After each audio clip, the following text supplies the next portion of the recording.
Dear students, welcome back to JCERT Digi School. Now we will continue with our chapter Chhau, a martial dance, and this is Unit 9 of Class 4 English book Sunshine.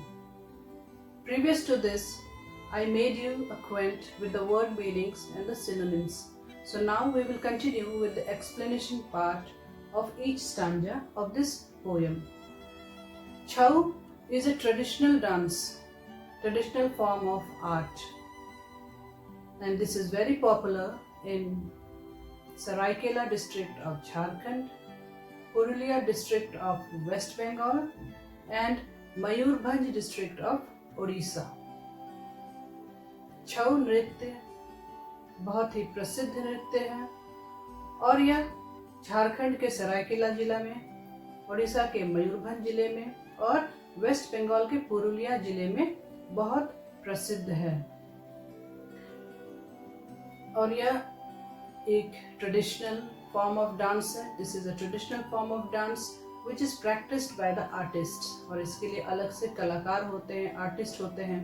और ऐसे जगहों में, इन जिलों में ये नृत्य बहुत पसंद किया जाता है। लोगों की भीड़ जमा होती है इस नृत्य को देखने के लिए, और जहाँ कहीं भी सांस्कृतिक कार्यक्रमों का आयोजन होता है वहाँ यह नृत्य जरूर होता है। तो आपको इस नृत्य के बारे में जानना चाहिए, समझना चाहिए। What is छऊ एंड इसकी विशेषता क्या है? It is a martial dance. Martial से क्या तात्पर्य है? MARTIAL, इसे उच्चारण क्या करेंगे बच्चों? मार्शल। ओके, फिर से बोलिए, मार्शल डांस। मार्शल ऐसे तो रिलेटेड वर्ड है मिलिट्री से, मिलिट्री आर्मी। तो मिलिट्री आर्मी में क्या होता है? वहां पे वो सैन्य प्रदर्शन करते हैं, जंग लड़ने जैसी स्थिति वो बताते हैं। लेकिन छऊ नृत्य में मार्शल डांस इसलिए कहा गया है क्योंकि इसमें भी कुछ वैसे ही गतिविधियों का प्रयोग होता है। तलवार का प्रयोग होता है, ढाल का प्रयोग होता है, और इसमें खासकर वैसी चीजों को बताया जाता है डांस के माध्यम से जो कि हिंदू पुराण में कथित है, कहा गया है। हिंदू पुराणों में, जैसे रामायण में, महाभारत में, इन सब में जो कहानियां छुपी हुई हैं, जो छोटी छोटी बातें हैं, उनको डांस के माध्यम से, छऊ नृत्य के माध्यम से उजागर करते हैं। और उजागर कौन करते हैं? छऊ आर्टिस्ट। तो चलिए इसे स्टांजा वाइज पढ़ते हैं। Here we have the first stanza. Stanza number 1 is a dance with sword and shield. A dance with sword and shield. A play on an open field. Big mask with real feather. People rush to watch together. आइए इसे line by line समझते हैं। A dance with sword and shield, एक नृत्य तलवार और ढाल के साथ। A play on an open field, एक खेल जो खुले मैदान में खेला जाता है। Big mask with real feather, artist जो हैं बड़ा सा मुखौटा लगाते हैं और उसमें सचमुच के पंख लगे होते हैं। बड़े बड़े मास्क होते हैं और उसमें चिड़ियों के पंख लगे होते हैं। People rush to watch together, और इस डांस को देखने के लिए लोगों की भीड़ जमा होती है। पीपल रश, लोग दौड़ पड़ते हैं उस डांस को देखने के लिए, और सभी एक साथ जाते हैं। टुगेदर मीन्स एक साथ। तो यह छऊ ऐसा डांस है जिसमें तलवार और ढाल का प्रयोग होता है। यह एक खेल है जो कि खुले मैदान में किया जाता है, और इसमें जो मास्क लगाया जाता है, जो मुखौटा होता है, वो चिड़ियों के पंख का होता है, और वो सचमुच का पंख होता है। और उसे देखने के लिए, उस डांस को देखने के लिए बहुत भीड़, बहुत सारे लोग इकट्ठा होते हैं। Dear children, now let us move ahead with the second stanza of the poem Chhau, a martial dance. The second stanza is here. Played specially by males, big roles of epic females, rare poses made by legs, solo, duet, group with colored face. Let us read it once more. Played specially by males, big roles of epic females, rare poses made by legs, solo, duet, group with colored face. जैसा कि मैंने आपको पहले बताया कि छऊ नृत्य में पौराणिक ग्रंथों से, धर्म ग्रंथों से कुछ कहानियां ली जाती हैं और उसको दिखाते हुए यह नृत्य किया जाता है।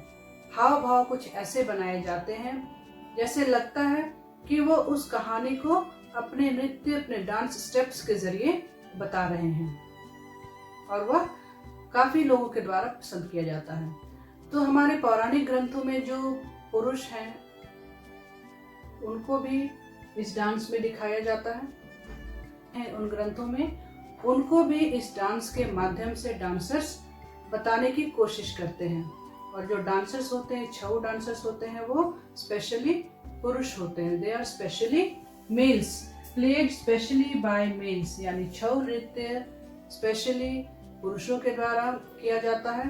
और एपिक ग्रंथ में, महाकाव्य में जो भी महिलाएं हैं उनका किरदार भी पुरुषों के द्वारा किया जाता है और उनका भी किरदार छऊ नृत्य जब होता है उसमें पुरुषों के द्वारा किया जाता है। और उनका पहनावा, ओढ़ावा, वेशभूषा कुछ ऐसा होता है जैसे इससे पहले वाले स्टांजा में मैंने बताया था। चेहरे पे मास्क लगा होता है, फेदर्स लगे होते हैं मास्क में, है ना।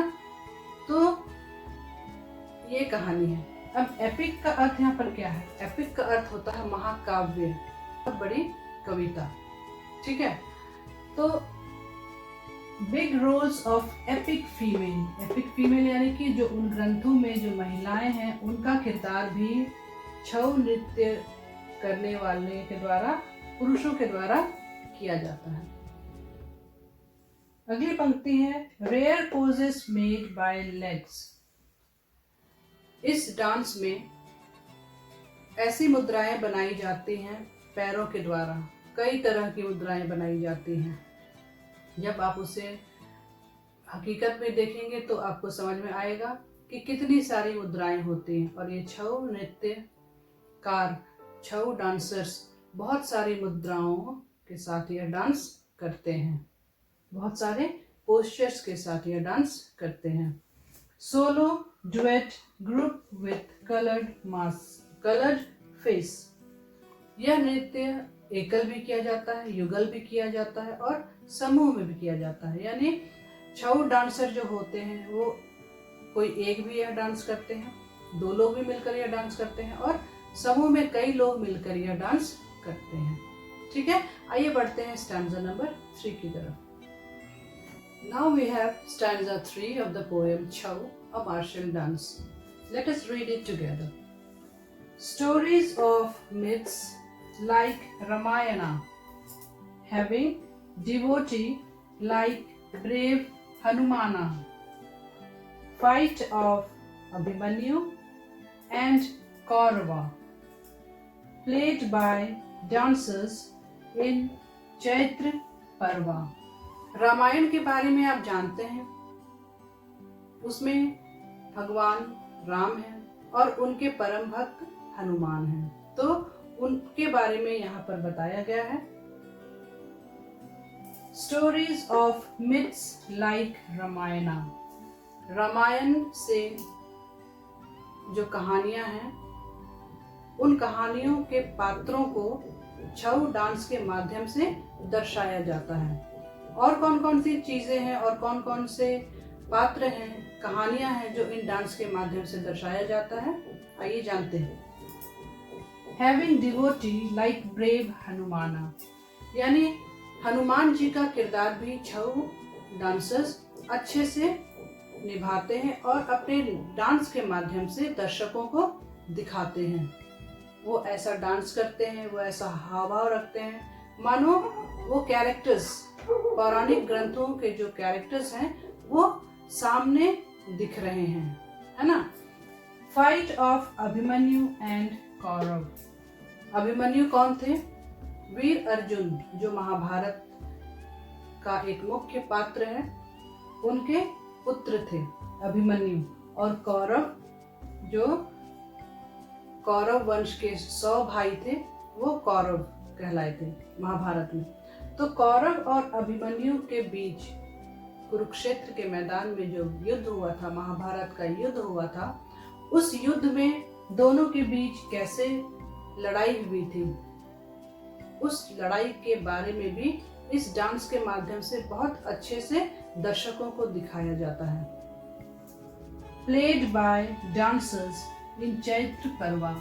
तो प्रत्येक वर्ष चैत्र माह में छऊ डांस फेस्टिवल मनाया जाता है, छऊ पर्व मनाया जाता है, चैत्र पर्व मनाया जाता है। और चैत्र पर्व में स्पेशली छऊ डांसेस किया जाता है, जो कि छऊ फेस्टिवल्स भी कहा जाता है। तो आई बात समझ बच्चों। चलिए स्टैंजा नंबर 4 की तरफ बढ़ते हैं और उसमें जानते हैं कि उस स्टैंजा में और छऊ नृत्य के बारे में, छऊ डांस के बारे में और कौन कौन सी मजेदार और इंटरेस्टिंग बातें हैं। Now dear children, we have moved at the 4th stanza of the poem Chhau a martial dance। इस कविता की यह चौथी स्टांजा है, 4th स्टांजा है और इसमें 4 पंक्तियां हैं। आइए इसे पढ़ते हैं और उसका अर्थ समझते हैं। Born at Mayurbhanj in Odisha and moved to Saraikela and Suisa, Kirta, Arjuna, Mayur and Deer are dance forms for audience to cheer। जैसा कि पहले मैंने आपको बताया कि छऊ नृत्य न सिर्फ झारखंड में प्रसिद्ध है बल्कि वेस्ट बंगाल और ओडिशा में भी प्रसिद्ध है। तो इस डांस का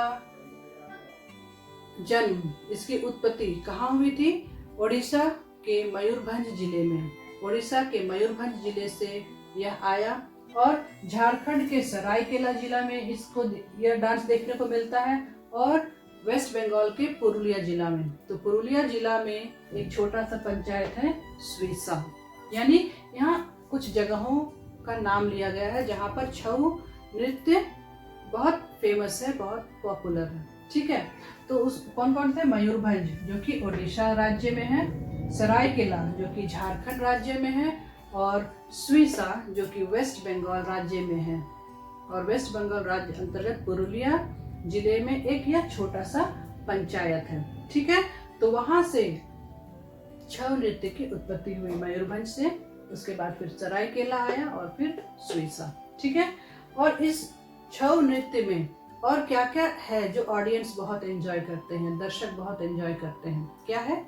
कीर्ता, अर्जुना। महाभारत के 2 पात्र हैं, कीर्ता और अर्जुना। कीर्ता एक शिकारी, अर्जुना एक पांडव योद्धा। दोनों के बीच में युद्ध होता है। वह युद्ध क्यों होता है और वह क्या रूप लेता है, वह छऊ डांसर्स बहुत अच्छे से दर्शकों को दिखाते हैं अपने डांस के माध्यम से। मयूर एंड डियर। छऊ डांसर्स मोर और हिरण का भी वेशभूषा बनाकर नृत्य करते हैं, डांस करते हैं। मयूर मीन्स मोर, डियर मीन्स हिरण। तो छऊ नृत्य मयूर और हिरण का भी रूप लेकर के उनकी वेशभूषा में आकर डांस करते हैं। ठीक है, और यही सब देखने के लिए ऑडियंस, दर्शक बहुत आनंदित होते हैं और वो देखकर जो दर्शक है वो खुश होते हैं। Are dance forms for audience to cheer. कौन कौन से डांस फॉर्म्स की बात की जा रही है? कीर्ता, अर्जुना, मयूर एंड डियर। ये कुछ डांस फॉर्म्स हैं, कुछ नृत्य के प्रकार हैं जिसे दर्शक देखकर खुश होते हैं।